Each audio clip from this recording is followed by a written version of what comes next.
When you sent over all this research on South Africa's new government, well, the coalition government, Yeah, I gotta admit, my first reaction was, how on earth is this gonna work? I could imagine. The ANC, I mean, losing their parliamentary majority for the first time in, what, 30 years? Yeah. It felt like a recipe for disaster, for absolute chaos. Right. The more I dug into it, all the articles and data you sent, Yeah. the more intrigued I got.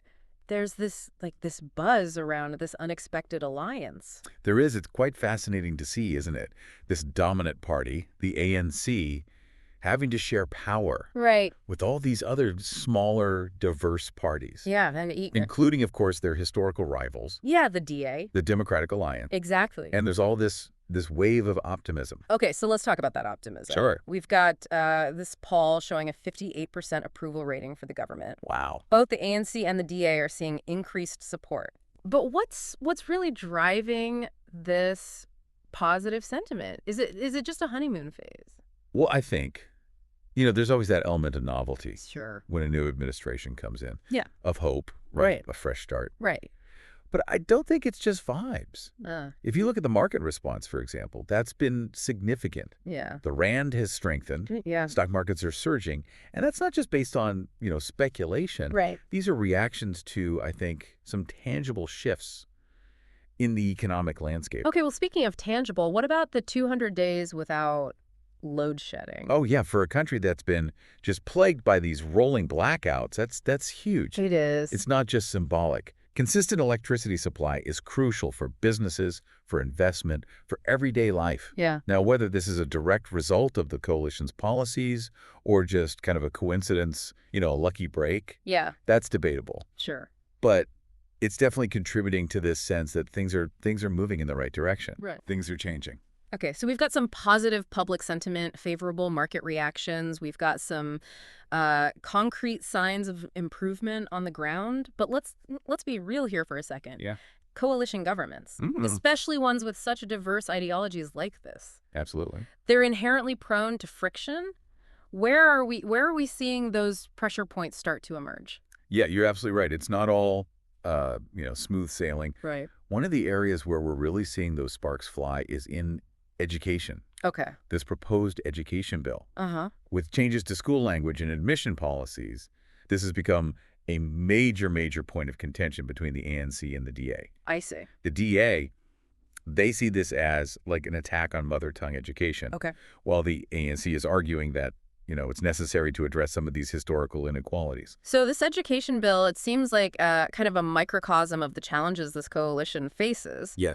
They're trying to balance these competing interests, address these historical injustices, navigate these really deeply held beliefs. What are some of the arguments that are being made on both sides of this issue? Yeah. And what are the potential consequences if they get it wrong? So on the DA side, they're arguing that mother tongue education is just crucial Yeah. for cognitive development, for cultural preservation. Mm-hmm. They're concerned that these proposed changes, which could see more schools transitioning to English as the primary language, are going to disadvantage learners from non-English speaking backgrounds. I see. They're also raising concerns about the potential for political interference in school admissions.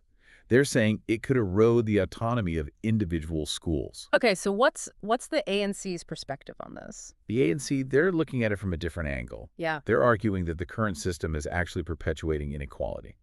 Mm. They point out that schools in wealthier, predominantly English-speaking areas tend to have better resources, produce better outcomes. Of course, yeah. They believe that promoting English as a language of instruction will actually give learners from disadvantaged backgrounds better access to opportunities. Right. They also argue that a more centralized admission system is necessary to ensure fairness and prevent discrimination. So it's a classic dilemma. Yeah. Trying to balance, individual rights with the need to address these systemic inequalities. And the stakes are high, right? Absolutely. Getting it wrong could have long-term consequences for social cohesion, for educational outcomes. Exactly. And I think this tension between individual liberties and social justice, it runs through so many of the challenges this coalition is facing. Yeah, and we were just talking about the education bill, but, that's just one example of the friction points. Yeah. What other areas are we seeing tension within the coalition? Well, there are disagreements over the National Health Insurance Bill, which aims to provide universal health care coverage. There are concerns about its feasibility, cost, and the potential impact on the private healthcare sector. And then, of course, there are tensions at the subnational level. Clashes between ANC and DA-led municipalities over resources, service delivery. So when we say subnational level, Yeah. what exactly are we talking about there in the context of South African politics? Sure. So in South Africa, when we talk about the subnational level, we're talking about the provinces and the municipalities Okay. that have their own, elected governments, their own responsibilities for things like healthcare, education, infrastructure. So you could have like an ANC-led national government clashing with a DA-led province Exactly. over like how to actually implement a particular policy or something. Exactly, yeah. Over how to implement a policy, over how to allocate resources, you see that kind of tension play out. Okay. And you mentioned an example. Oh, right. One incident that really made headlines was the ousting of a DA mayor in a key municipality through an ANC-led no-confidence motion. Oh, wow. This was seen as a real power play by the ANC to try to regain control in these key areas, even though they're in a coalition at the national level. These kinds of maneuvers, they just breed mistrust. Yeah. They undermine that collaborative spirit that you really need for a coalition to work. So it seems pretty clear that despite the initial optimism, there are some serious challenges Definitely. brewing beneath the surface. But before we get too deep into the potential pitfalls, let's take a step back and consider this. Is this early success, is it sustainable? Right. I mean, could this be another Ramaphoria, Yeah. this wave of excitement that ultimately just kind of fades away? That's the million-rand question, isn't it? It is, yeah. And it's a question that a lot of analysts are grappling with. Mm-hmm. There's a risk that, so much of this early momentum is being driven by sentiment rather than substantial policy changes. Remember Ramaphoria? Oh, yeah, back in 2018. 2018. Yeah. There was a similar wave of optimism when Cyril Ramaphosa took over the ANC presidency. But it ultimately kind of fizzled out, didn't it? Yeah, it did. So what's different this time? Right. Is there anything to suggest that this coalition can kind of avoid the pitfalls of the past Yeah. and actually deliver lasting change? Well, one key difference, I think, is that this time it's not just about a change in leadership Right. within a Yeah. single party.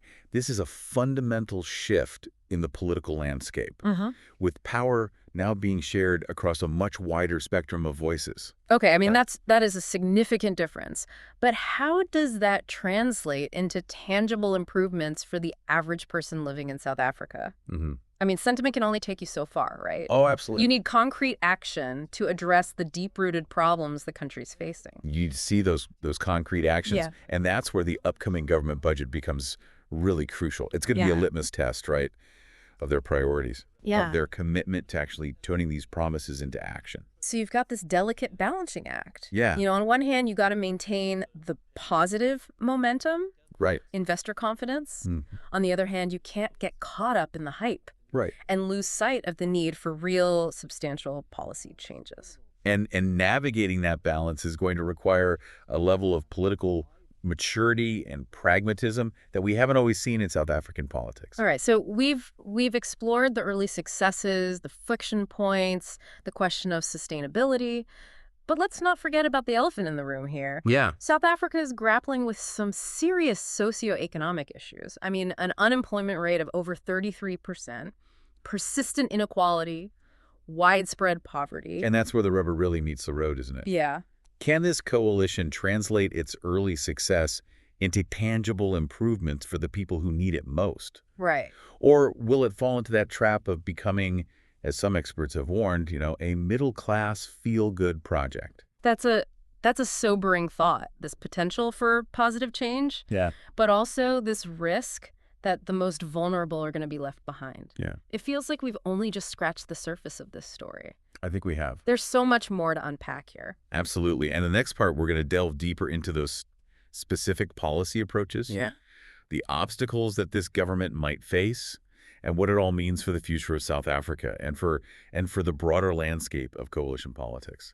So we left off talking about all these socioeconomic issues that South Africa is facing, and I think that's a good jumping off point for us to start digging into some potential policy approaches that this new government might consider. Yeah. They're really walking this tightrope, right?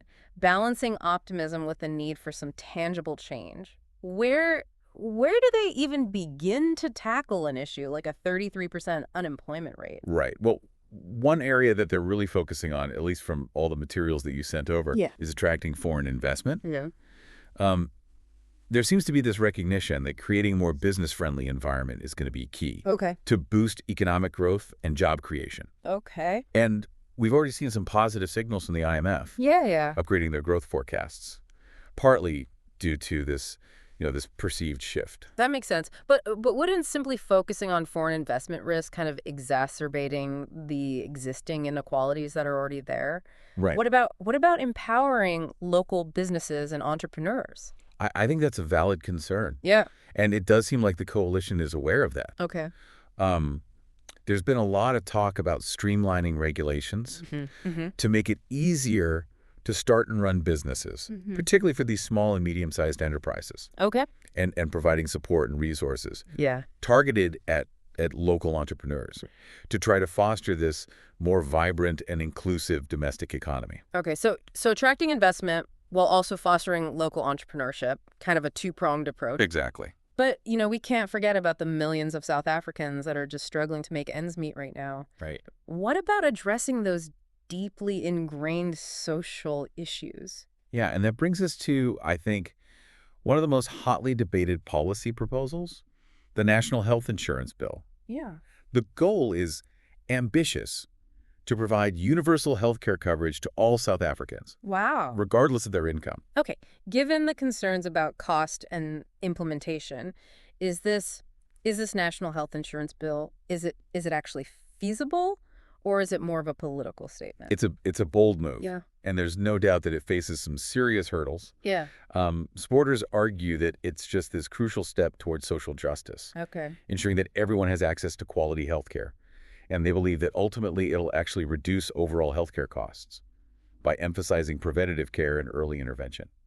But wouldn't a program of this magnitude put an immense strain on the already stretched public healthcare system? Right. And what about the impact on the private healthcare sector? And you're right, and those are legitimate concerns. Yeah. Critics argue that the plan is just too ambitious, too expensive, and that it risks destabilizing the existing healthcare system. Okay.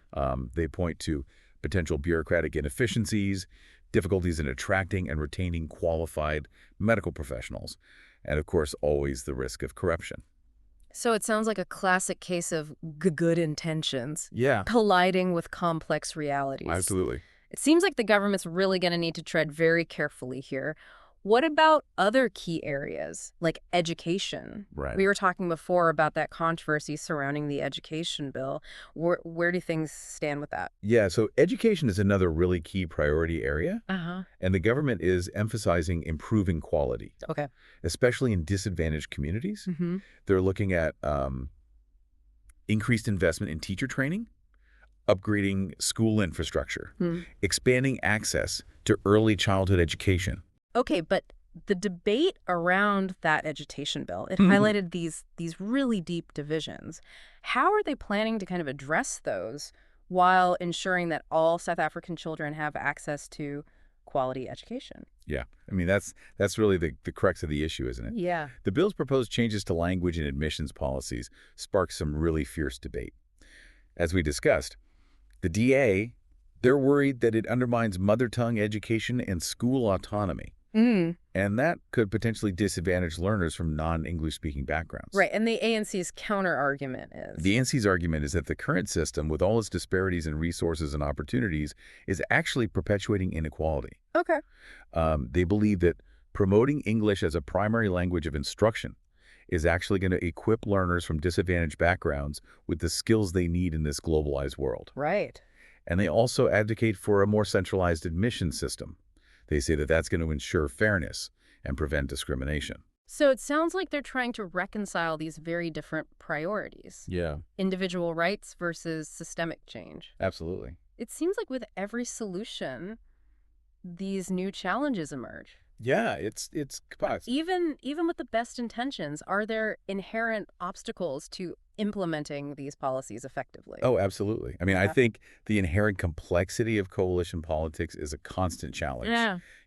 Keeping all these diverse parties aligned on policy goals requires this continuous negotiation, Uh-huh. compromise, Yeah. a willingness to prioritize the collective good over individual agendas. That's a tall order, especially when you're dealing with parties that have such vastly different ideologies and priorities. It is.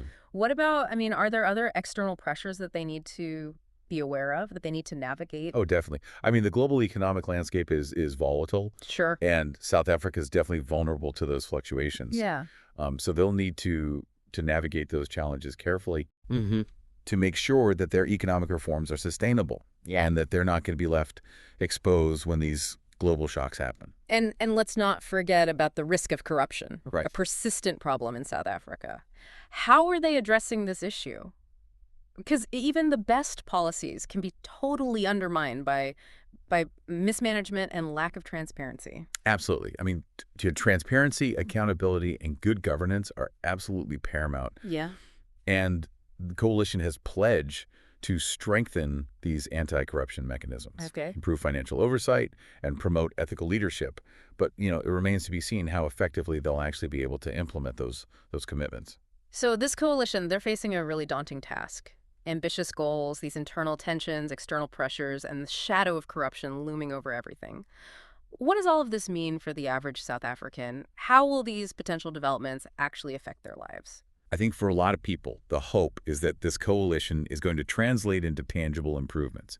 More job opportunities, better health care, quality education for their children, and just a sense that their government is actually working for them. So will those, we were talking about those good vibes earlier, will those actually translate into real concrete changes? That's the question, right? Yeah. I mean, some people would argue that without those concrete policy shifts, that the momentum's just going to fade Yeah. and that all those good vibes were just misplaced. That's the question that really hangs over everything that we've discussed. Yeah. Will they actually be able to deliver on their promises? Will they be able to navigate all these complexities and pitfalls? It's a story that's still unfolding. Absolutely. And the next chapter might be the most crucial one yet. We've spent all this time exploring South Africa's coalition government, the optimism, the friction, the challenges. But at the end of the day, what does it all mean for the average South African? That's the question that really matters. And, from all the research that you sent over, there are so many different perspectives on this. Some people are genuinely hopeful. Yeah. They see this coalition as a chance to really break free from the old patterns and build a more inclusive future. Mm-hmm. I mean, you look at that 58% approval rating. Yeah. That reflects a real sense of possibility, I think. But wouldn't it be naive to just ignore the skepticism? I mean, South Africa has a history of promises made and broken. Oh, absolutely. Yeah. There are plenty of people who are cautious, wary even. They've seen this before. Waves of optimism that just crash against the rocks of reality. Yeah. They're concerned that this is just going to be another case of the elite benefiting while the needs of the poor and the marginalized are ignored. And frankly, those concerns are valid. Especially when you consider that some experts are warning that this could become, like a middle-class feel-good project. How does the government convince those skeptics that this time is actually different? Well, actions speak louder than words, right? True. And the upcoming budget. That's going to be a major test. Mhm. It'll reveal their true priorities. Are they willing to make those tough choices? Mm-hmm. To allocate resources where they're desperately needed? Yeah. To actually tackle these issues of poverty and inequality head on? So we're back to that central question. Can this unlikely coalition deliver lasting, meaningful change for all South Africans? Right. Or will it succumb to all those pressures, the complexities, the weight of history? I think that's the question that everyone's asking. No. And there are no easy answers. But we can look for certain indicators along the way. Are they making progress on job creation? Right. Are they expanding access to quality health care, to education? Are they addressing the root causes of poverty and inequality? Yeah, not just putting a Band-Aid on the symptom. Exactly. Those are the metrics that matter. But even if they succeed on all those fronts, there's still the bigger picture to consider, right? I mean, this Yeah. coalition isn't just governing a country, they're conducting an experiment in a sense. That's a really interesting way to put it. I like that. The world is watching to see if this diverse group can actually come together, bridge those divides, and govern effectively. Right. If they can, it could offer a glimmer of hope, a model for other nations that are grappling with political polarization and these seemingly intractable challenges. I mean, imagine that. The fate of this one nation having these ripple effects across the globe, inspiring others to find common ground and work towards a more just and equitable world. That's almost overwhelming to think about. It is. Oh. But even if they fall short, even if they face setbacks, Yeah. the lessons learned from this experiment will be valuable. Because at the end of the day, the pursuit of a better future requires constant adaptation, a willingness to experiment, and the courage to learn from both our successes and our failures. So as we wrap up this deep dive, I'm left with this sense of, I don't know, cautious optimism tinged with like a healthy dose of realism. The road ahead for South Africa for this coalition government is uncertain. There will be challenges, there will be setbacks, but there's also this real sense of possibility, this chance for something truly transformative to emerge from this unlikely alliance. And that, I think, is the most important takeaway for our listener. Stay engaged. Keep asking those tough questions. Hold your leaders accountable. Because the future of South Africa, and maybe even the future of coalition politics on a global scale, hinges on the choices that are made in the coming months and years. What stands out to you from all this? Because it's clear that South Africa is at a crossroads. The decisions made by this coalition government are going to impact the lives of millions. And, as you continue to follow this story, consider this. Can they defy the odds and deliver on the promise of a brighter future for all South Africans?